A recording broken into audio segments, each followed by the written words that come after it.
Hello, and welcome to The Confident Commit, the podcast for anyone who wants to join the conversation on how to deliver software faster and better. If you're looking to build a trusted ship, tune in, let's confidently commit. You're listening to episode 2 of season 2. I'm your host, Rob Zuber, CTO of CircleCI, the industry leader for all things CI and CD. And today, I'm joined by Hector Aguilar, the former vice president of technology at Okta. And I'm sure he'll give us a little bit of an update on everything he's doing today, but also a board member here at CircleCI. Hector, amazing to have you on the show today. Really excited to chat. Welcome. Thanks for joining me. Yeah, super excited. Thanks for having me, Rob. And that was an amazing pronunciation, so thank you. Thank you. Thank you. I'm doing my best. Off to a great start here. Cool. So, well, first of all, just give me the super quick capture. So you were at Okta for a very long time. Tell me a little bit about we're going to talk about some of the challenges of scaling and building out systems and building out teams, but give me a snapshot of the window. How big was Okta when you got there, and how big was Okta when you left, and how big are they today? Oh boy. So it was about 10 years that I spent at Okta. When I joined, really, Okta was just starting. I just missed the kind of being a founder for a little bit, or being the person who joined the original team. But I joined when we had less than 10 developers. It was really small, very, very few customers, and really just more of a concept than a product. So I joined when it was very, very early. I stayed there for 10 years to build it until basically what Okta is today.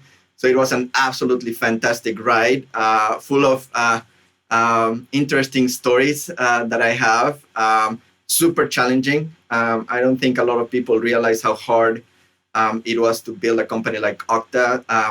It's a very mission critical, or almost the definition of a mission critical system with hyper growth. So it was super challenging, but super rewarding. Fantastic ride. Yeah.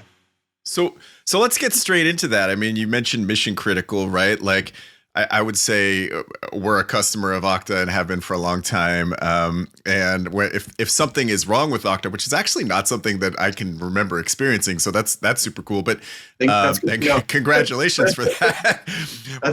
But if something were to go wrong, I mean, we can't even start working, right? Like, no one can get into basically any system. So I guess to frame that, I imagine these things are intertwined, but there's sort of technical challenges to try to get there, and then organizational challenges. As you look back on those, which one do you think was harder to get to, the building Okta, the organization, to be that kind of resilient, or building Okta, the system, to be that kind of resilient? I think the main thing in terms of like what we needed to understand very early, and it was very painful to understand, is that, customers do not go to Okta to use information that is in Okta. They go to Okta to authenticate to other stuff. And it could be either, your corporate applications for your employees, or it could be an actual product, maybe like buying a plane ticket could also go through Okta. And so we had to understand that our customers were using systems that were frankly much more important than Okta. But Okta was a conduit to ensure that those users or those customers could get to them. And so it was a cultural shift for us where, we needed to stop thinking about our own failures and understand how our failures could actually affect customer systems significantly. They could lose revenue. They could, their CEO could not send an email, or the engineering team couldn't use their Slack system, or even worse, that customers couldn't buy a product. And so I think it was from the beginning really understanding the criticality of the system and trying to empathize with customers. Because I'm glad that you don't remember, or you've never kind of noticed that Okta had an incident. But the reality is that we also learned very early that things fail all the time, and for people that have built kind of large scale systems, you have to you have to assume that things are going to fail. And that was one of the things that I think in the early years at Okta, where we had a lot of more junior engineers, they couldn't grasp the fact that, even though your code is perfect, there's something, or anyway, no code is perfect. And one of my architects showed me that.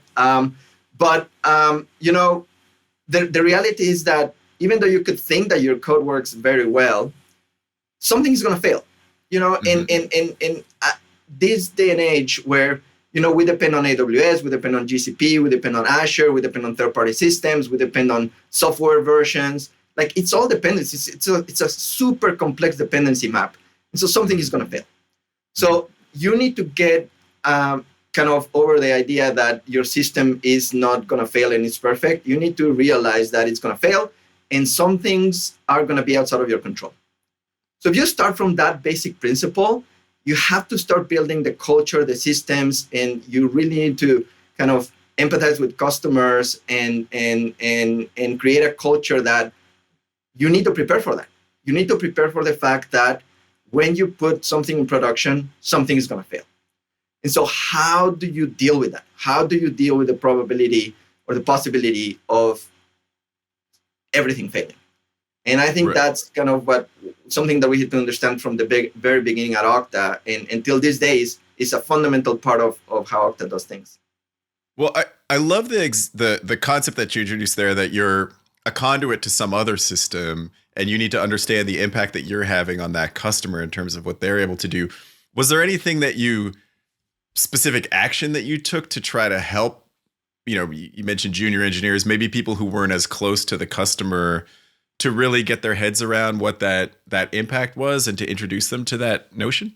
Yeah, absolutely. So first of all, I really, I tend to shield my team, probably sometimes too much, but I didn't want to have kind of our engineers in a customer call where the customer is yelling at you and saying, oh my God, like you cost us this much, or like, do you even know what you're doing? Because I don't think that's super productive.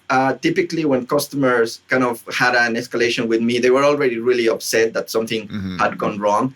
And even if it wasn't our fault, it could be, an issue with either their systems interfacing with our systems or something that was completely outside of our control. At that point, it just doesn't matter. At the end of the day, they are paying for a service, and if the service doesn't work, no matter what the reason is, they're going to be upset with reason, right? And so I don't think that was super productive for my team. So I tend to shield them from that. But I did provide context on what happened to our customers and kind of why they were so upset. And so in every we had a yearly event called the Technology Kickoff. In every event where we had like an all hands, we would take the opportunity to talk about some of what our customers were doing technically from our product, let alone kind of what the marketing would say, but more what are the APIs that they're using during an incident? Like, why were they so upset? And I think that starts to really fundamentally change the way engineers think about their code that they are writing, in terms of the interactions that they're going to have with the end customer. And I think that helps. So that's kind of one thing, really letting your team know kind of how customers are using their product and why it's so critical for them. And the second thing is we had a rotation program called EAP, or Engineering Escalation Point, which is where we would take engineers out of their jobs to basically become tier 4 or tier 5 customer support. So obviously some people hated that, some people really liked it, but it was basically just for a week or 2 weeks, and obviously that changed with the size of the company, but for a week or for a couple of weeks, you would basically end up being a tier 5 customer support engineer. So you would basically get to see what customers were experiencing, when there were any bugs, when there were any, and that, even though again, some people hated it, some people loved it, at least people understood what was happening with the system and why customers are not your enemy. Customers are your lifeline. Your customers, you have to have customers that really love you and that customers that really understand what you're doing, because they're depending on you. at the end of the day, customers are not there to yell at you. Customers are there to basically do their job and shine because they picked Okta, because they picked your product. And I think you need to understand that. And the only way to understand it is really to try to empathize and put yourself in their shoes sometimes.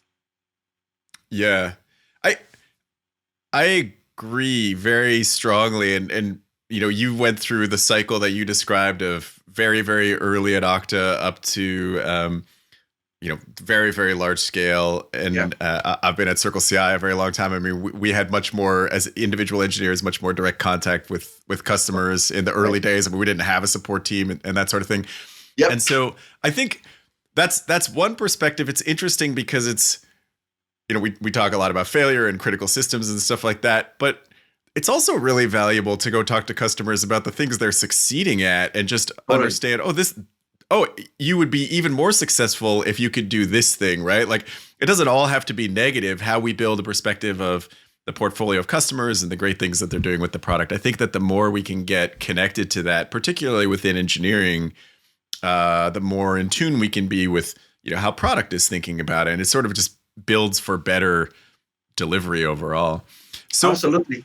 And I think that was the point of basically this yearly TKO session. So really telling our team like how awesome it was that we were seeing millions of people literally using the system and hundreds of thousands of authentications happening every hour. That is like, I think as an engineer, that's fantastic. Seeing all of the stats and the growth and graphs that were basically like exponential growth in terms of customers. That was just kind of mind blowing. One of the things that I really liked every week was to actually look at the number of authentications that we had, which is obviously a pretty easy measure for Okta to understand how it's growing. And every week we would see a different number, obviously a higher number. And it was just amazing, like really, really humbling. And also, that I guess highlighted the importance of ensuring that the system was running properly. And I think it probably to look back, on those numbers and say, remember when we were at half this number, this felt really hard. Yeah. And now we're up here. And if we feel pretty good about it, I mean, because sometimes we solve these problems and just move on to the next problem instead of reflecting and saying, wow, that was actually like we did a really good thing there to get, absolutely, to get from there to here. So, we sort of open talking about balancing technology and organization. A lot of this is, getting the org to the place with the right mental framework. So once you'd achieve that, are there sort of particular things from a technical perspective that are, maybe felt really hard at the time, but now just make the whole thing seem easy? Like, parts of the system that are surprisingly resilient maybe at this point as a result of the effort that y'all put in? Well, I'll answer your question with a couple of things. So the first thing is that you need to make failure part of your processes, and we had a couple of things to address that. One of them is obviously that we have root cause analysis meetings that are mandatory for certain levels of incidents, and where one thing that you need to remember is that it's never an individual; it's always a team. It has to be the team has to be responsible for what happens in the system, and so just not for finger pointing, obviously, which is horrible, but rather to make sure that the team understands what happened. We had RCAs that are mandatory, but that is basically after the fact.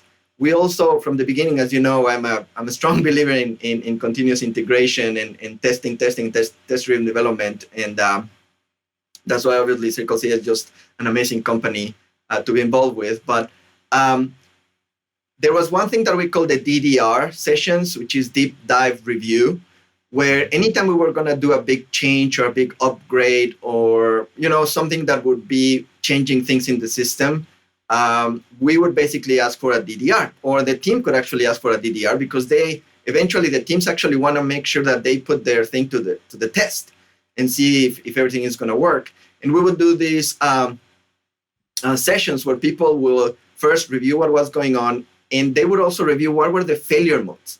Like we would say, okay, what if this happens? What if the database goes down at that point? What if while doing an upgrade, the internet goes down, like what would happen? And so basically doing all those scenarios and make sure that the team knew how to react and how long it's going to take. And frankly, sometimes he would say, well, if we have to roll that back, then we have to bring back the backup system. How long is that going to take? Well, that's going to take about a couple of hours. Like, that's not going to work.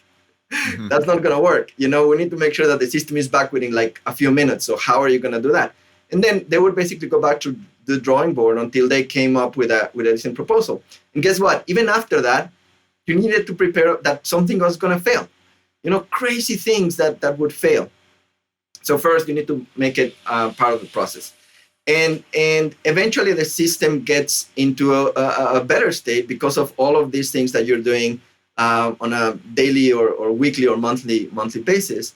And I have some experiences of kind of components that really, really failed, but because we were really maniacally looking at what was the problem and how to solve it, then eventually Okta got to be a very robust system that, there are things like the primary database could go down right now and nobody's going to notice. Nobody's going to notice. And that was maybe it just did. Yeah, maybe it just did, and nobody's going to know. I mean, obviously the Okta team is going to know, but the customer is not going to know, which is an important thing, because you databases or parts of the systems are going to fail, and you need to assume that they're going to fail. Mm-hmm. The job is to make sure that the customers do not notice. Yeah. How are you going to make sure that customers are just not even affected?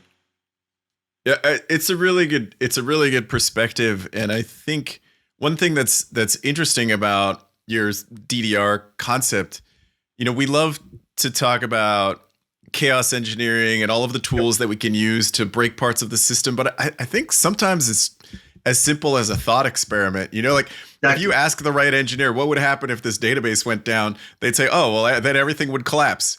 You don't need to actually turn it off to find that out, right? Like everybody knows that the system's going to go down. So why don't we just go fix that? And then when we feel confident that it would stay up, then we can try unplugging it and see what happens, sort of thing. But, I think we can get ourselves there with just a decent amount of open discussion, right? There's some engineer sitting somewhere who's thinking, no, this whole thing is going to collapse under these circumstances. Like, let's put that on the table, and let's just have a conversation and figure out how to get past it. Yeah, and the reality is that no matter how good architects and how good engineers are, you're developing in your own world, and it's important to have people from the testing team or from other areas of the product to say, oh, what if this happens? Because probably you didn't think about it, and I really we saw a lot of engineers that would be super confident that the thing would work and they would be able to withstand a deep dive review, and then they would realize, oh yeah, I didn't think about that. And if you create a culture where that's okay and you can just go back to the drawing board, then you basically end up with much better designs. Yeah. Well, and I mean, we've been saying for ages that finding that in design is the cheapest place, right? Absolutely. So having a sketch of a plan is great. And I think sometimes we struggle with, agile and we're just going to do things in small increments or whatever, but we should have a sense of where we're going and what our goals are, and saying, hey, okay, here's how we're thinking about building the system. And someone says, well, what happens when this happens? And you're like, oh, I'll be back in an hour. I'm going to go redraw the system. Like, that's great. That's super cheap. And it's a great way to, to also knowledge share, I think, right? Like as the system gets built out, you have not just one person who understands, how everything works. Now, one important thing, though, is that not all systems require this much scrutiny, though, because you also don't want to slow down, right? Where you can, when I think at any point you need to basically put in the balance, like what's the cost of failure? And if the cost of failure is not that much, then yeah, by all means, optimize for speed. And that's the case with when we have to fix an app, for example, connection with one of our applications, which they also fail all the time or break all the time because either, the third-party app will change or, even big customers, big companies will, break an API. And then if that API is used for authentication, then they will break the connection with Okta. And so Okta constantly has to fix those apps. But the cost of failure is really small. If you try to make a fix and it doesn't fix it, well, it was broken anyway. So for that, we are super fast. So Okta can make a change of one of our core apps or one of Okta's core apps in like a few minutes, and it goes to production immediately. Like talk about super continuous deployment. Yeah. But because first we have mechanisms so that we can put it only in the customer that is having a problem. For example, we can put a new version of an app only with the customer that is having a problem. And if that works, we can roll it to everybody else. We can do kind of a slow phased rollout. And so I'm not advocating that you need DDR for everything. And I just want to make sure that that's an important point. We're talking about mission critical systems, and I think CircleCI is also kind of writing a mission critical, because if your continuous integration doesn't work, then the whole engineering organization stops, right? So I think this is only for really mission critical systems. I'm not advocating that, if you're writing a system that can take failure, you do this, because then you're going to affect your velocity and you never want to do that. I think that's a huge point. And even within a system, right? You talk about the parts of Okta that can absorb failure and can take higher risks and therefore innovate faster and move faster, the parts that are mission critical, right? Same thing, CircleCI. So builds flowing through the system versus changing settings, updating your credit card. Like these things can tolerate more risk, tolerate more failure versus pushing builds through the system, which is the primary objective, right? So I think knowing that, categorizing it, and then saying, this is where we're going to make our investments, right? Everybody has limited time. Everybody has limited resources. This is what really, really matters. And here's where we're going to invest is a really great way to look at it. So we've been building out this segment, the Red Build Rewind for this second season, which is, the way I categorize Red Builds, like it's the opportunity to learn, right? Yes, this feels bad. It's like when someone puts a big red sticker or logo on something, you kind of have this, negative feeling, but that's learning, right? I just learned something about my system when that happens. So I'd love to get a story from you about a time that something happened that maybe felt catastrophic in the moment, but ultimately was a great learning, and you're sort of happy after the fact that you had the opportunity to go through it. Yeah, absolutely. So I have a lot of stories, which is, I don't know if good or bad, but a lot of things failed. A lot of things failed that we thought they were going to go great, and a lot of things failed. But, I think if I were to go back and ask the Okta team, what's one of the ones that you guys remember the most, it would probably be one that affected databases. We even had a hashtag for it. We had the hashtag SaveOK2. That was the internal hashtag. I don't know if I've ever mentioned that outside of Okta, but we called it hashtag SaveOK2. And unfortunately, some customers will know what I'm talking about. So we had, when Okta was really like growing super fast, I think it got a little bit ahead of us. It was growing so quickly. And then we were basically creating these database clusters like very, very quickly. And one of them grew too big. And that cluster would see kind of millions of authentications, probably hundreds of millions of authentications a month. But every Monday at around 6 a.m., the primary database would crash. And we had no idea why. Really, we had no idea. Like we would see, is there a job running? Is there anything that is working right now? Nothing. And it was very consistent. As it was just so terrible that it almost became like an alarm clock that at 6 a.m., like something was happening. Like you would get paged left and right. And we don't know why. And it at a certain kind of speed and scale, it's just very, very hard to identify what's happening with the database, even if you have kind of the right introspection. So we didn't really understand what was happening. But we also had another thing at Okta, another hashtag that we used called hashtag no mysteries, meaning that for anything that happens in the system, it's not okay to say, oh yeah, also an internet blip, or it's probably the new database, it has some bug. Like no, like what is the problem? And so anytime we had a failure like this, where we need to know what was going on, we would use, even in the Slack channel, people say hashtag no mysteries. We need to understand what's going on. We even have these stickers that say no mysteries. that a lot of people had in their laptops. And so because the combination of this, there is a problem that it happens, that happens this at 6 a.m. every Monday, and the hashtag no mysteries, we needed to really understand what was happening. But it was super hard. It's incredibly challenging. We had the database architects, the database admins, the engineer architects, the people writing the code that was using the database, and we just couldn't figure it out. And the nice thing about it is that the Okta team is super, super committed. They were amazing. I mean, the team is absolutely the best team that I ever worked with in my professional career.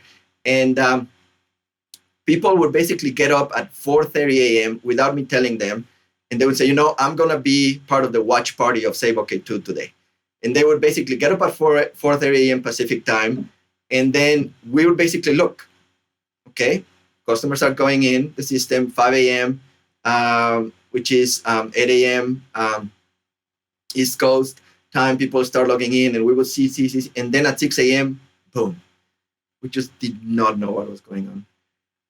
But anytime there was a problem like this, we would capture so much data that we would say, okay, we know that the way we're using the database in this particular way, eventually is going to fail. So how about we make the code resilient to that? So we assume that the database is going to fail. What happens? Assume no database. What are you going to do? Well, temporarily we can just go to cache, or temporarily we can put something in memory that allows us to basically stop that blip for a little bit. Okay, good. We code, couple of weeks. Okay, let's go. 4:30 a.m. again, and then again crash. But we actually look at the part of the code that was depending on that. Now it would be resilient to a database failure. So that part wouldn't fail, even though the database would crash. So eventually we were able to withstand the crash. The database would crash, and the system would be like, oh, okay, that's okay for a few minutes, and then the database comes back, okay. And so eventually the system became so resilient because we just couldn't figure out the database failure that actually helped.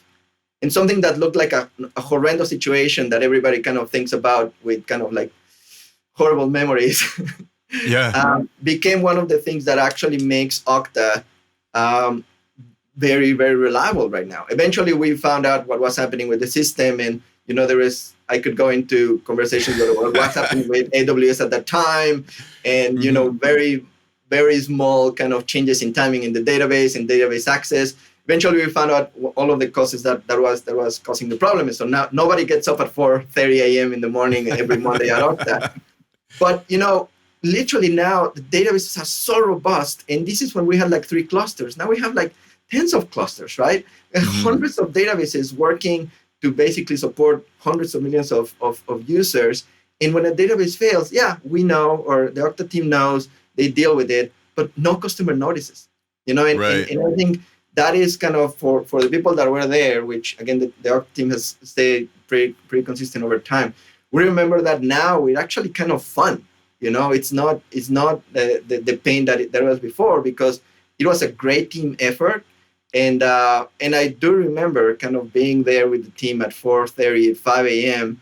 And it was a terrible time, but it helped us grow. And again, we were experiencing so much growth that it was kind of getting out of hand. But now it allows us to scale linearly. So now the team is not afraid of like, just throw 100 million more users in the system. It's going to work. Yeah, I love that story. I love that takeaway. At some point you sort of, I joked about Chaos Monkey earlier. Like, you had this Chaos Monkey, you knew exactly when it was coming, but there was nothing you could do except build a resilient system to work around it. And that, so the combination of, well, I guess all we can do is learn how to build a resilient piece of software to deal with these kinds of failures is a better outcome. I feel like when folks first started moving into the cloud, it was sort of like, well, wait, systems are going to fail. What do we do now? And that actually made us all better in ways that we should have been. Like, physical hardware failed too. We just somehow were like pretending it wasn't going to be the case. I love it. And I love that the team bonds around that. Like, ultimately these trying times, like once we get through them, usually are the things that actually we center around and sort of reflect on as great times in our past once we're through them. Cool. Well, we're running out of time. Hector, thank you so much for joining me today. So much depth. I mean, we could go on and on. So many awesome things obviously happened at Okta. Congratulations again on building such a great product, great team, great organization. Thanks everyone for listening, for tuning in today. If you like it, subscribe on wherever you subscribe to your podcasts. And if there's anything you want to hear us talk about or folks you want to hear us talk to, find us on Twitter at CircleCI. Again, Hector, thank you so much for joining me today. Thank you. Thank you.